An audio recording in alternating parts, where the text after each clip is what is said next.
Hello and welcome to Comedy in a Nutshell, the podcast that dives into what comedy really means to the people who live and breathe it.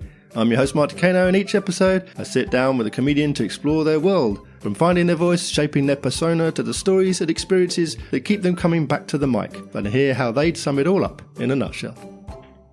I'm the comedy nerd who's seen more than 2,000 different comedians perform live comedy, and you can find out more about my journey in comedy fandom on my website, thecomedynerd.com. Please also take a moment to like, subscribe, rate, review, and share the podcast. Thank you. My guest this episode is a critically acclaimed comedian, writer, podcaster, and actor whose sharp, razor-wit comedy turns the personal into the political in the most hilarious ways. His breakthrough show about growing up working class and navigating life on benefits earned 4- and 5-star reviews at the Edinburgh Fringe and sold out at London's Soho Theatre before becoming a BBC Radio 4 series. Known for his intelligent one-liners, political insight and honest perspective on class and everyday struggles, he's been nominated for the Leicester Mercury Comedian of the Year and made semi-finals at the BBC New Comedy Award. It's comedian Tom Mayhew. What was comedy's influence on you when you were young and growing up at home? I think it probably started with books, and I remember especially things like A.A. Milne's Winnie the Pooh and stuff like that. I always found that really funny. And of course, I think you always get Mr. Men books and stuff like that. They're really funny. Like it's weird when people go to someone like, "What's your first comedy inspiration?" And people try and go, "Oh, it was Bill Hicks." And I'm like, "Really? You watched Bill Hicks when you were 3, did you, mate?" No, you didn't. Like, earliest inspirations are things like, A.A. Milne or Mr. Men or Noddy or whatever.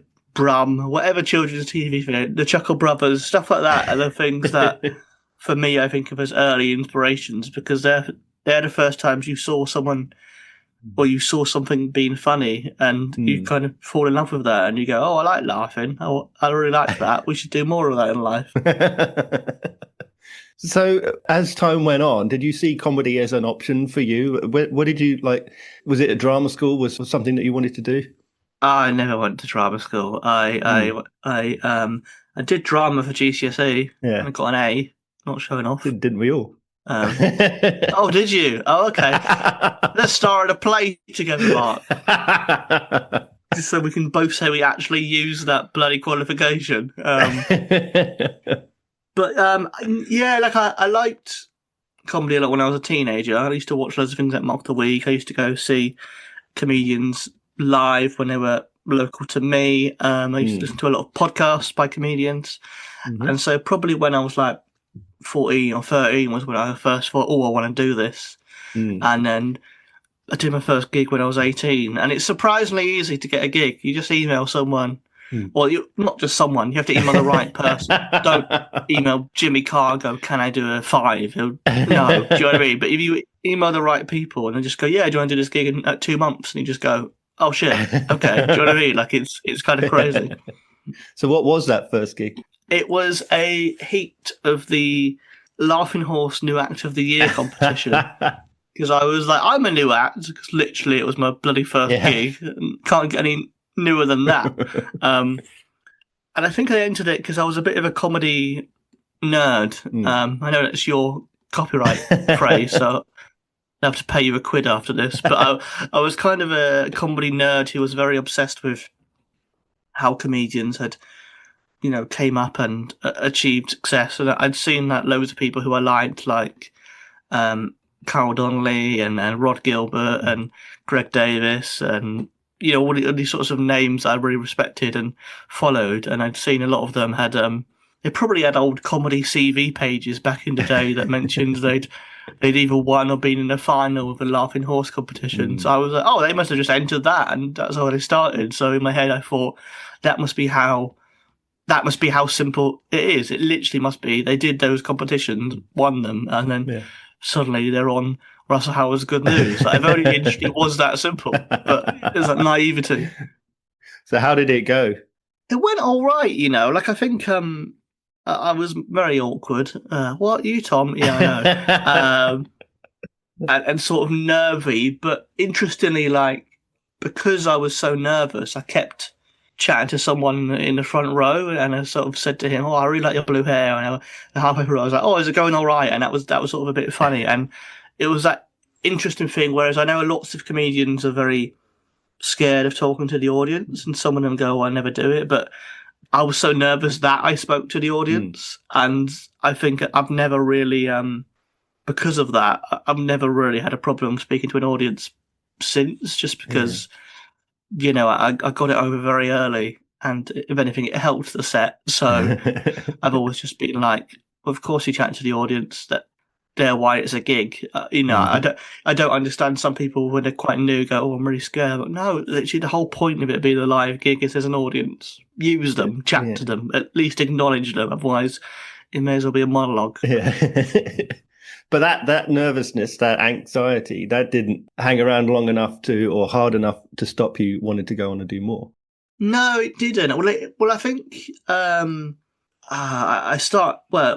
it kind of did a slightly, because I started when I was 18. I did maybe like 4 or 5 gigs in that year, right. And then maybe did like 3 gigs the next year, and then 2014 was when I started properly. So it probably took me a while to build up and have a bit more confidence. But it's partly because I was 18 when I did my first gig, and I think just as a human, you need a bit more. Well, I needed a bit more time to sort of grow and believe in myself and have that confidence to go, no, you can do this, and you want to do this. And so it probably took me, a couple of years to sort of get there. Yeah.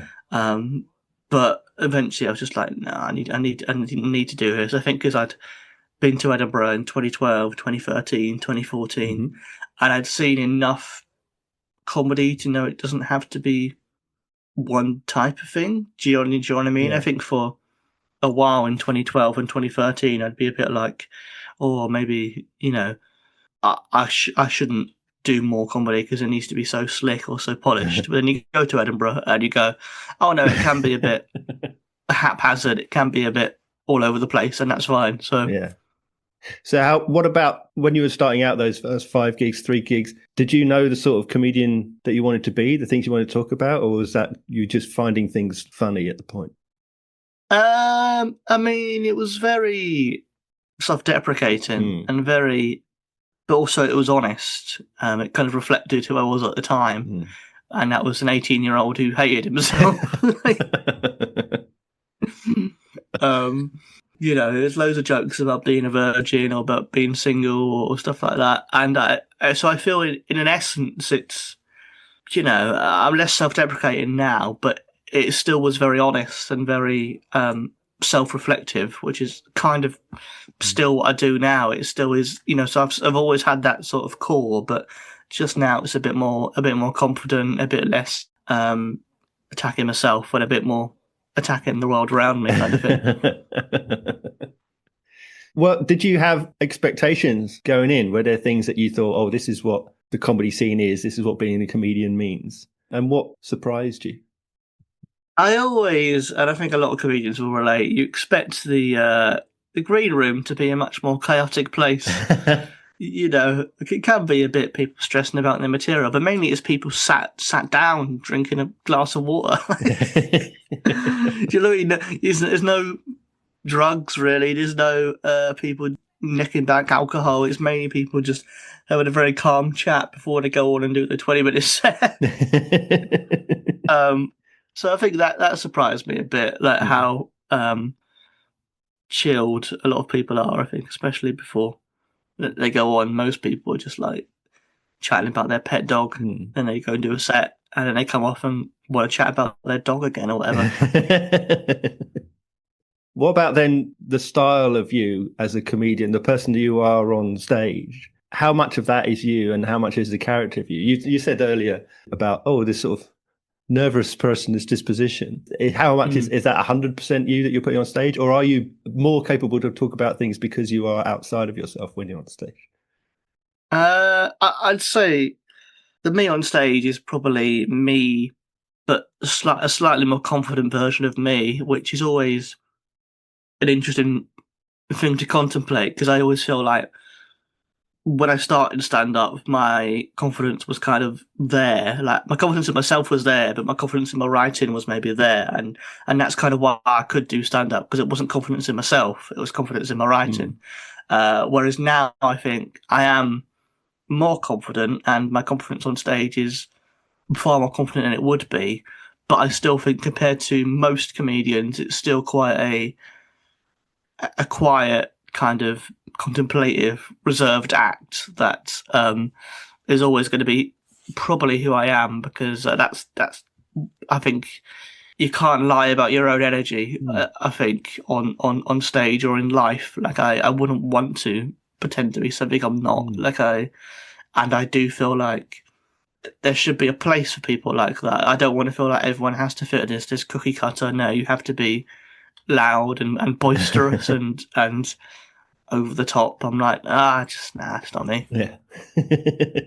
And what about subject matter? Because, like you say, you've gone from attacking yourself to attacking the world. Do you find there are things that you want to write jokes about, or just do things that are funny just pop into your head and you go, oh, I must write that down? Do you think that there's a subject that you want to grasp at and get your teeth into in that respect?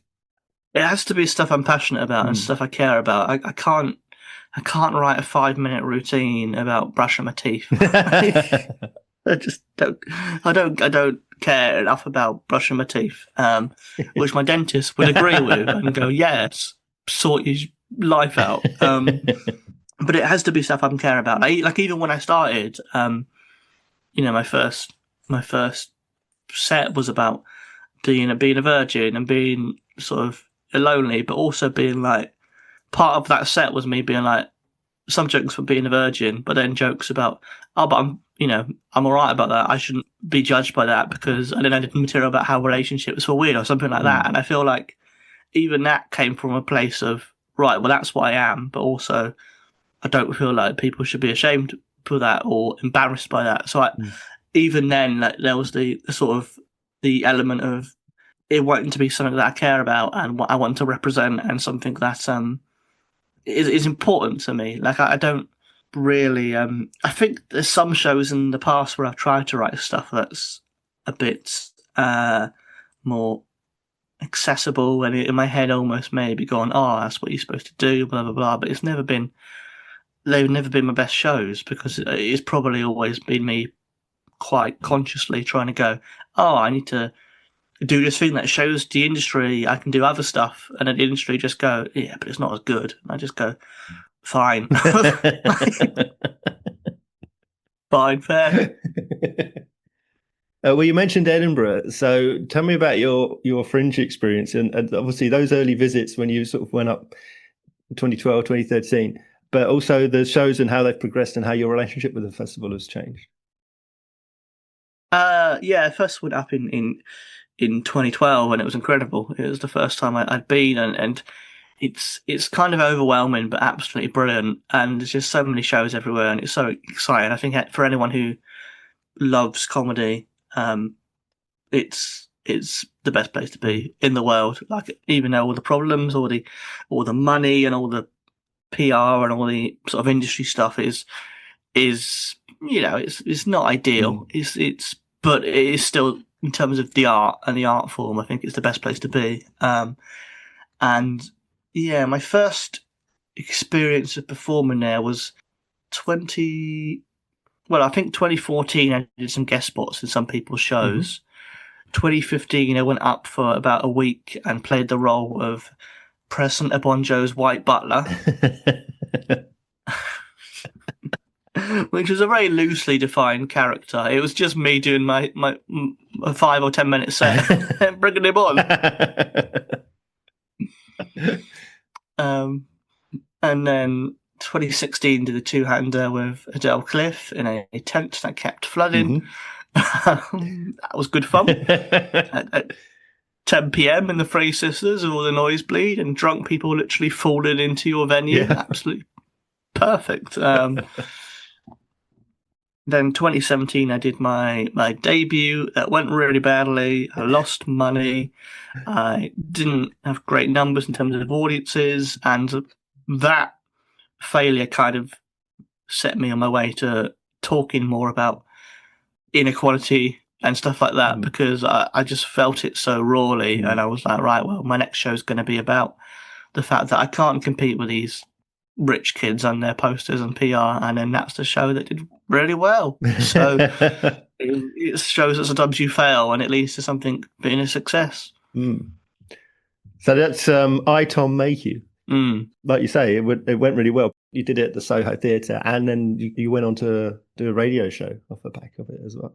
Yeah, it was a commissioned as a Radio 4 series, which was very exciting, even though I feel like I've probably had, from my 2 series on Radio 4, they're probably fairly unique, really, because like the first series was recorded in lockdown, and so it was over Zoom, and it was a very strange situation. I remember when I got the I've still got the bit of paper. When I got the taxi into London to record the show on the day, I had to have a bit of paper saying like, "Oh, Tom Mayhew is registered as a key worker because this is an important thing that he's recording, and that's why he's travelling." And it said, he's travelling as a key worker to record Tom Mayhew is benefit scum. And I just thought, if anyone pulls me over, I don't think I'm getting in. They're just going to go, "What? No." This is...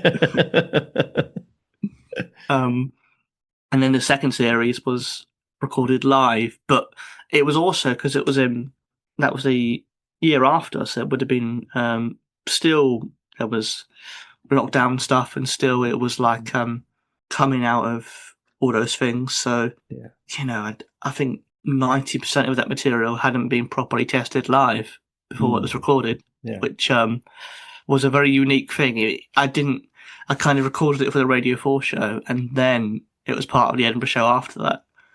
It kind of was reverse engineered. Most people would obviously do it as an Edinburgh show, and that's where you have the road test and you sharpened it, whereas probably the version on the Radio 4 series, some of that stuff I would have done once, and that was it. I did it once as part of the Radio 4 series, and that was it. And that's mad, because most of the time you would have a properly polished set that you've done loads of times. So I kind of always have interesting feelings about that, like kind of pride that I pulled it off, but also I just kind of go like, it was very shaped by the time. And I wonder how different it would have been if I recorded it in a different world, but that's the cards I was dealt. So that's interesting. I mean, after let's call it a faltering start, and then you're on the ascendancy in 2019. You got your commissions for the radio series, and then lockdown, like you say. Yeah, it was perfect timing. Yeah. But as time goes on and lockdown continues, with seemingly no ends in sight, and live comedy has just come to an abrupt halt, what's going through your mind? What do you do with that time, apart from your free pass to go and record a radio show? What happens to the rest of the time? I mean, strangely, I think, because I didn't earn enough from comedy to get any furlough money, and so I literally was back signing on. It was kind of heartbreaking, really, to have written this show about my experiences of being on benefits and signing on, and then that led to the Soho Theatre runs, which was the best paid week of my life, and made me go, "Oh, I'll never have to sign on again." And then, like 2 months later, I was just like, "Oh, there goes all my gigs. Okay. Can I get that £70 a week, please?" So it was kind of a bit soul crushing, to be honest. And again, it always makes me think, how would my life and career have been different if that didn't happen? And I've been able to tour my show in 2020 like I'd planned. But then that's everyone's lives were very different because of that, and you're just kind of lucky if you get through it, and you don't know too many people who were ill or passed away. So Well, what about like writing gigs, Zoom gigs, that sort of thing? Yes, yeah. I quite like Zoom. I quite like doing gigs where I don't have to leave my house. Like, even now, some people go, "Oh no, I hated them," and I'm like, why? You don't have to leave your house. You can literally be in bed within 2 minutes of doing the gig, and the expectation's always a bit lower. I think you could have your notes in front of you while you're doing it if you needed to, like, and it's. I guess maybe it's partly just a generational thing, but it's not too dissimilar from people on YouTube doing vlogs. Do you know what I mean? Like, obviously, there's the interactive element. You're bouncing off people, you hear them laughing, and you can interact with what they're saying. But generally, you're like, yeah, but I'm not fazed by performing to a webcam, because that's what a lot of people did from my generation, because we all saw Charlie McDonnell or whoever those really big ones were. I wonder what happened to them. They've disappeared. But what you said there about after you've done the gig, on Zoom, you can be in bed 2 minutes after that. What is the comedian's obsession with? It's an early finish, and you can be in bed by 8, by 9, by 10. We say, well, this is our night out. We're going out. To you, the focus is on getting into bed. Yeah, no, the focus is how quickly can I get back to bed after I've been on stage. That's the idea. Is I don't judge the gig on how many people laugh or how much money. It's how quickly am I in bed. That is the best gig. Ideally, I'd do a gig in my bed, which someone did in Edinburgh. Didn't you go to it? Yeah, Harriet Kemsley did a gig in a hotel room bed. Yeah, in her pajamas. I mean, she's living the dream. That's what we should all be doing. Well, you said about your first gig was in a competition, and obviously you've also mentioned about Edinburgh, the competition between working class comedians and some of the those better off. How do you feel about competition in general in terms of that working class divide, but also about your place in competition, your competitiveness and awards and all that sort of thing? I mean, comedy's probably too competitive. There's probably too many comedians now for the number of jobs, the number of bits of work. So it's probably too much. Too many people who are too competitive and who are all going for the same stuff. There's too many people, and I wish half of them would stop. So I could get more work. That'd be lovely. But in terms of like the actual competitions people enter, I think they're useful. I think especially the BBC New Comedy Awards, that put me on the on sort of the BBC's radar, which obviously helped when I then got the Radio 4 series. Especially now the BBC New Comedy Awards televised, and I think for a lot of people that's incredible. They get a little taste of being on TV, which really is probably.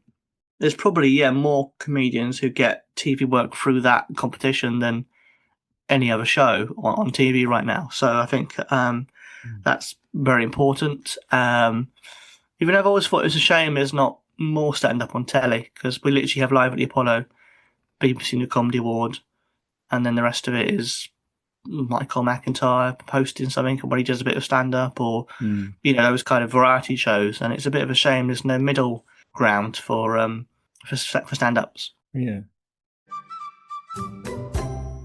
Do you watch stand-up yourself? Do you watch comedy? Do you go to live shows? And do you see it still as an entertainment, or is it work now? That's an awful question, Mark. Awful.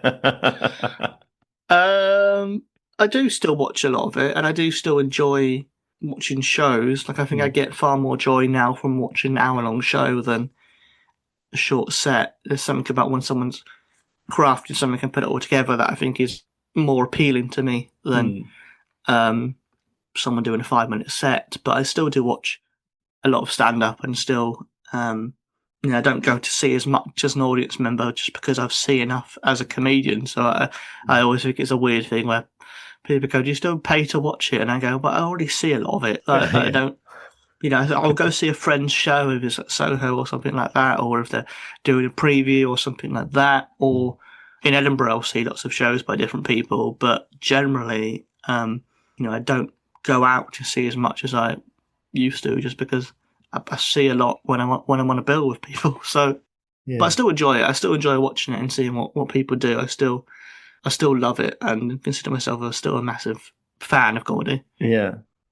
But do you see it in the same way, or do you enjoy it because you enjoy the craft, the creation of it, the decisions people have made? Do you analyze what they're doing and look at it in that way? Like you're looking at the Matrix version, not what the audience is seeing. Yeah. You know what? I think if it's something that's really good and exciting, you do revert back into being an audience member and just love it. Yeah. Like loads of stuff at ACMS and stuff like that, you do just love it, and you just feel like you're in the audience, and you do love it for that. So I think stuff that's really new and interesting and exciting, you do still enjoy and love as an audience member. I think other stuff, sometimes maybe you do go into, thinking about it from, oh, how have they done that? Why have they done that? Etc. Etc. But generally, I think if you're really enjoying something, you do still go into that audience head. For me, anyway. Yeah. Well, we've talked a little bit about you've done radio, and I know that you've done podcasting as well, which we'll talk about a little bit in a minute.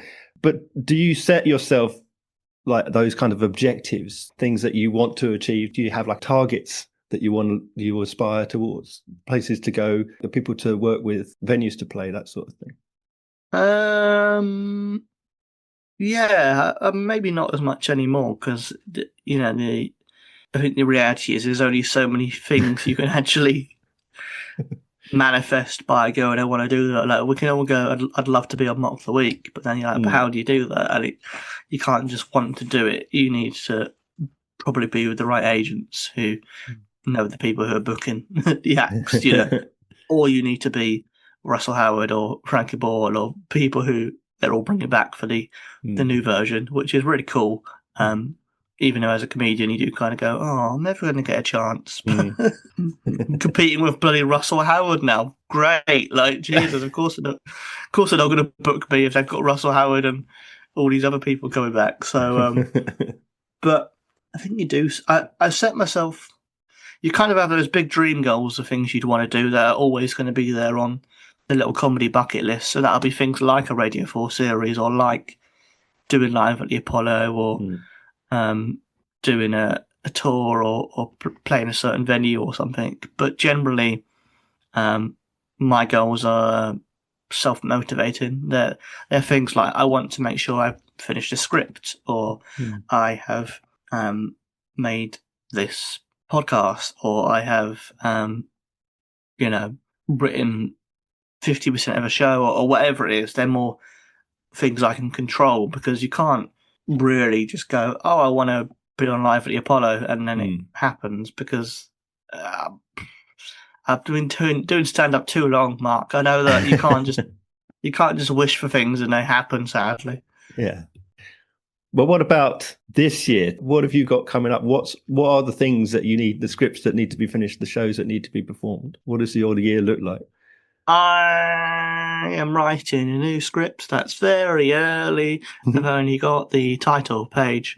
So that one I've not really got much on that, but I want that to be a finished 30-minute pilot of something, just for myself more than anything else. And we'll see what comes of it. And then the show I am working on is going to be previewed at Leicester. Probably going to be a whip in Edinburgh as well because it's a show that combines comedy but also more music and theatre and stuff like that. And so I want to give myself time to do it properly. I don't want to half-arse it. So I'm being very, very, very sort of patient with myself and going, no, give yourself time to do it because it's that weird thing where, some people might have thought years ago, oh, you got to do a show every year. But then if you come back with a show that's really good, no one goes, oh, yeah, but it's his first show in 5 years. They don't give a shit, mate. They don't care. Do you know what I mean? Like, so I think the important thing is to come back with a show that is a step up and is really good. That's the most important thing because really, like, what matters is the quality of the show, not how many days it took you to bring it to Edinburgh. Yeah. And you talked there about, writing the new show. I mean, is that where you're happy when you're writing? Because I know you've written for things like News Quiz, News Jack and things like this. Are you happiest in the writing or is it the performance? And if the performance, is it the long form, the hour, or is it getting to do those spots? What's your comfort zone? Where are you happiest? I am happiest doing hour-long shows. I think that gives you real room to spread your wings and fly and grow. And I never do that on stage, but maybe I should. That could be good. But it just gives you space just to be yourself and to set out, here's my idea, here's my opinion, let's explore that. And I think that's really cool, and it's really nice that it's, it's not about calling someone in the audience a dickhead and having to do that because that's what you have to do at some clubs. Do you know what I mean? It's about the art form, and I feel like I'm very much a arty kind of stand-up person and fan. That's kind of what I love.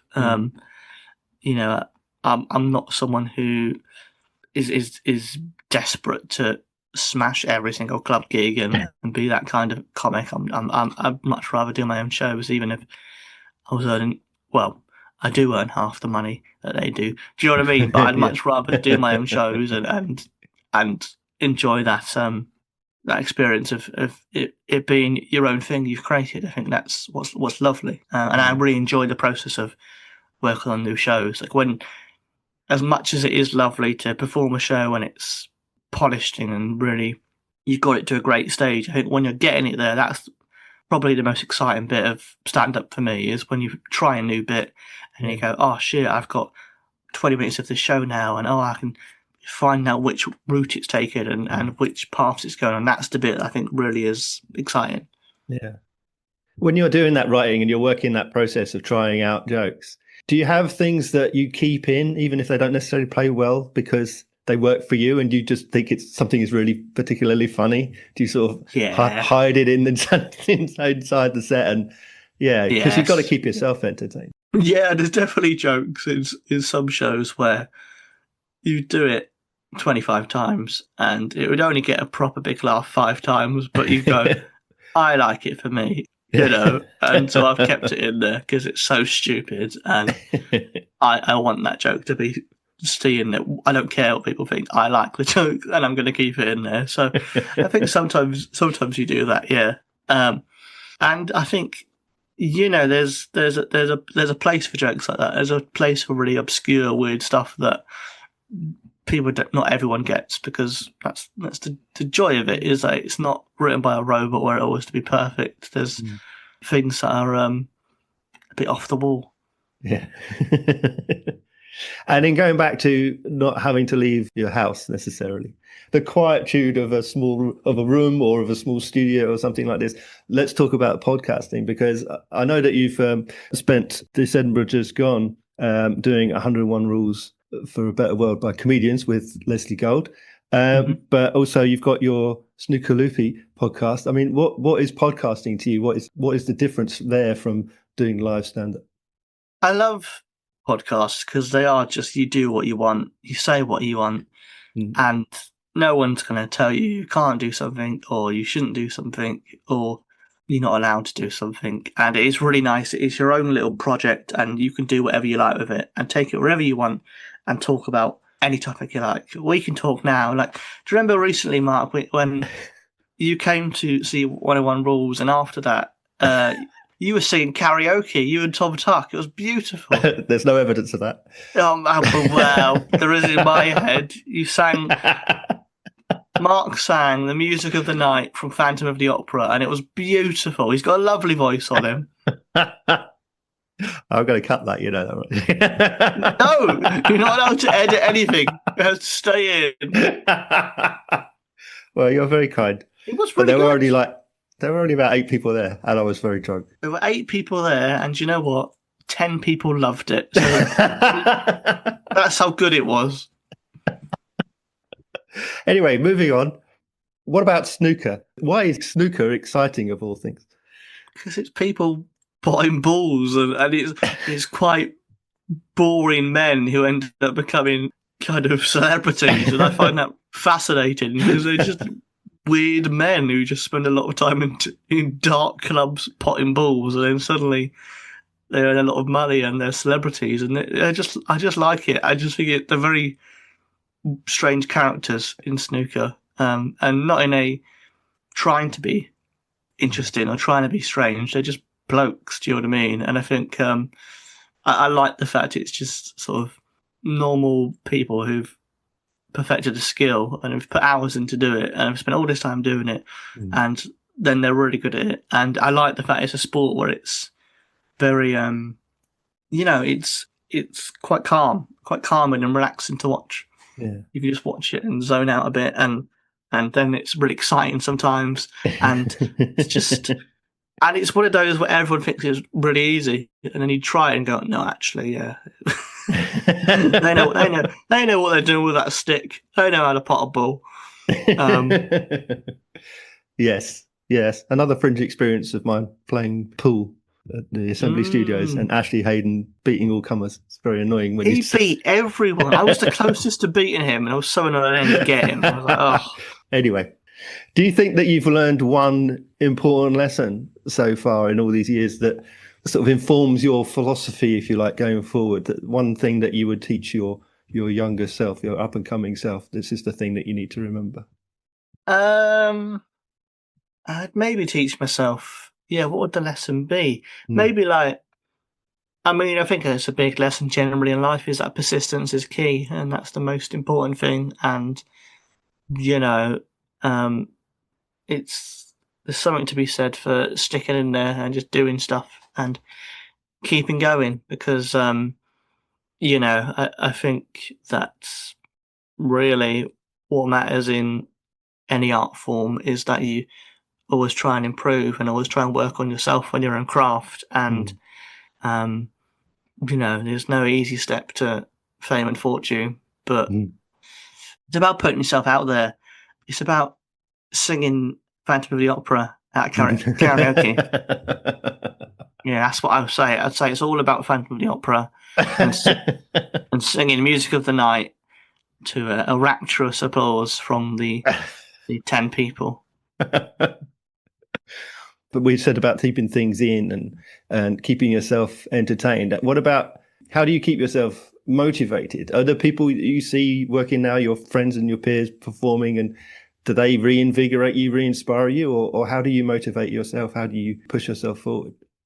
I think generally Edinburgh and seeing other people's shows does inspire you because you see so many people doing stuff and it makes you go, oh, wow, they've done this and I could do something a bit like that, or I wouldn't do it like that, I would do it like this. And it just makes your brain think about how you'd want to do stuff. And the more stuff you see, the more sort of ideas you have and possibilities you have. So I just think seeing anything, whether it's good or bad, always helps you in your head go, how would I do that? How would I do it differently? And just consume all art that you can everywhere. That's what I think.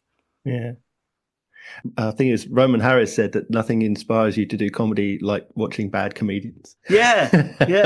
No, that's where that could be. I was going to say on a gravestone, but that sounds quite morbid. But I think there's or like a coaster. Yeah, maybe a coaster's a bit nicer. Put it on a coaster. Yeah. No, it's true because you kind of go, okay, they've done that. What went wrong? And you learn from other people's mistakes as much as your own. So.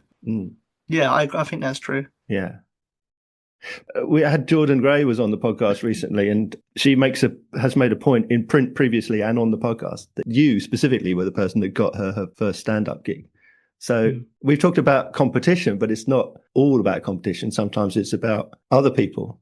Yeah, I think generally the world works best if other people help each other and lift each other up and give other people opportunities and push them. And I think Jordan was just someone who I was aware of when she was on The Voice UK, and I was like, oh no, she's really talented. And I looked up her music, and I was like, no, she's incredibly talented, more talented than you'd see on TV, on a boxed reality TV show. And then I followed her on social media, and I think on Twitter she was like, oh, I'm going to become a comedian. And I think she posted it as just a throwaway comment, and then I'd sort of DM'd her. I went, I mean, I do comedy. I can get you a gig and help you talk to you. And we met up, and I sort of, we chatted for a few hours about how you approach it, how it works, and how the industry kind of works. And yeah, it's it's nice when you can help people and then they go on to huge success. It doesn't always happen. I don't want anyone to feel like I'm some sort of kingmaker. If there's anyone here who's not done a gig, don't come to me expecting to be the next Jordan Gray, because it's highly unlikely.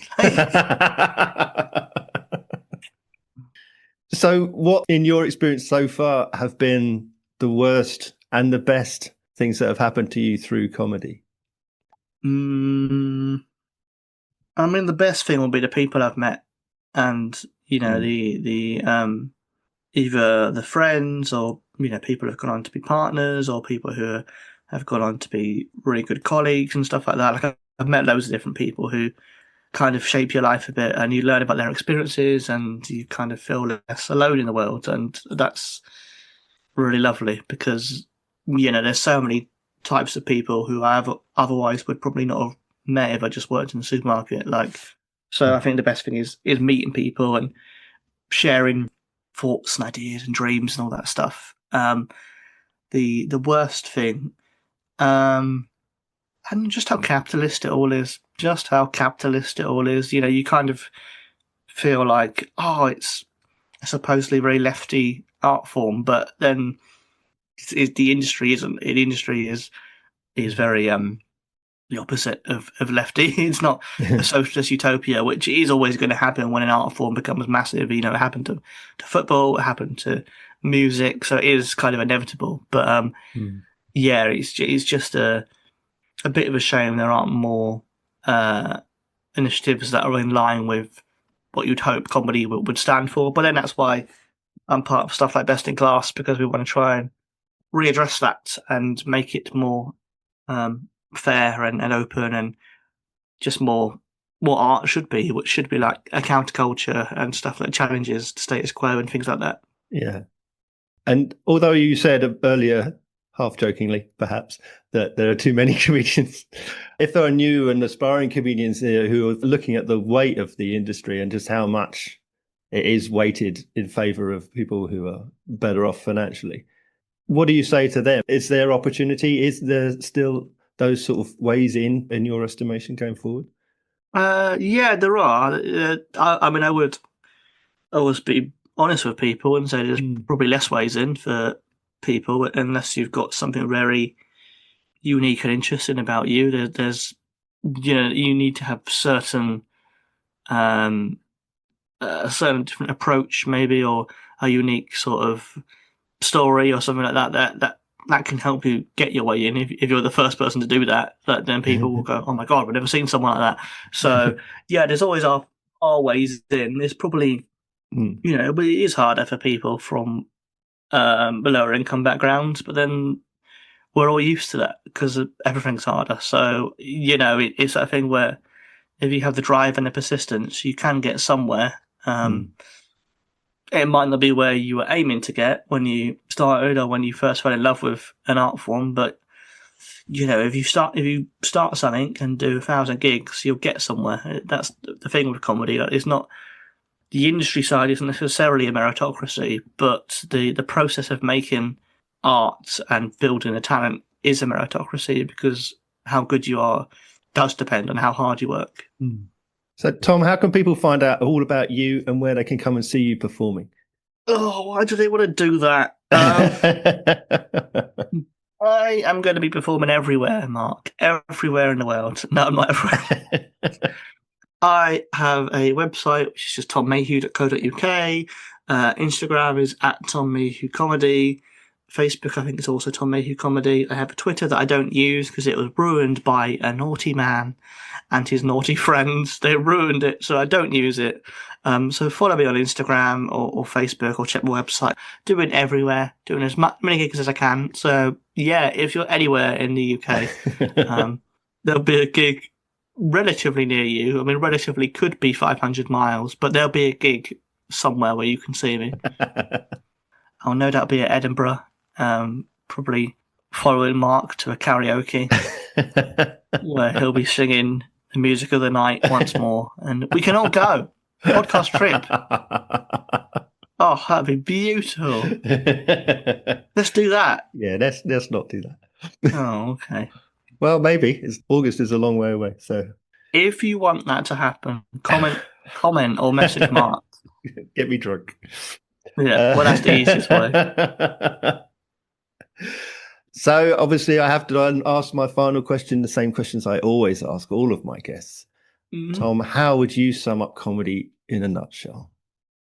Comedy in a nutshell is a celebration of weirdos and people who are different, and it's people often celebrating what makes them strange and stand out, but doing it in a way which actually helps explain those differences to other people. And I think there's something quite beautiful about that. Beautifully put. Tom, thank you so much for being my guest. It's been a genuine pleasure. Thank you. Oh, thank you, Phantom.